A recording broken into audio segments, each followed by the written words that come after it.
వైద్య ఆరోగ్య శాఖ మంత్రిగా బాధ్యతలు చేపట్టారు సత్యకుమార్ యాదవ్. చంద్రబాబు కేబినెట్లో బీజేపీ నుంచి ఏకైక మంత్రిగా ఉన్నారు సత్యకుమార్. అనంతపురం జిల్లా ధర్మవరం నియోజకవర్గం నుంచి గెలిచారు. ఎమ్మెల్యేగా ఎన్నికైన తొలిసారే మంత్రి పదవి చేపట్టారు.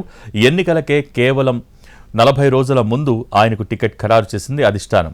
ధర్మవరం సిట్టింగ్ ఎమ్మెల్యే కేతిరెడ్డి వెంకట్రామరెడ్డిపై విజయం సాధించారు సత్యకుమార్ యాదవ్. గెలిచిన మొదటిసారే మంత్రిగా బాధ్యతలు చేపట్టారు.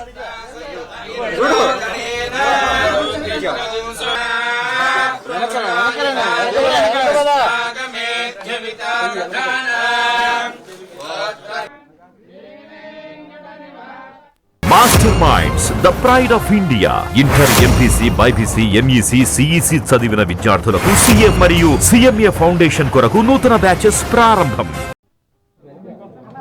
ప్రజలందరికీ కూడా అర్హులైన ప్రతి ఒక్కరికి మెరుగైన వైద్యం అందించడం, పిఎస్సీల నుంచి సిఎస్సీల దాకా ప్రతి ప్రభుత్వ ఆసుపత్రుల్లో కూడా మౌలిక సదుపాయాల కల్పన చేయడం, ప్రతి ఆసుపత్రిలో మెడికల్ ఎక్విప్మెంట్ కావాల్సిన మెడికల్ ఎక్విప్మెంట్ అందుబాటులో ఉండేలా చేయడం, గ్రామాల్లో కూడా ఆశా, ఏఎన్ఎం, విలేజ్ క్లినిక్ల ద్వారా మెరుగైన వైద్యం అందుబాటులో ఉండేలా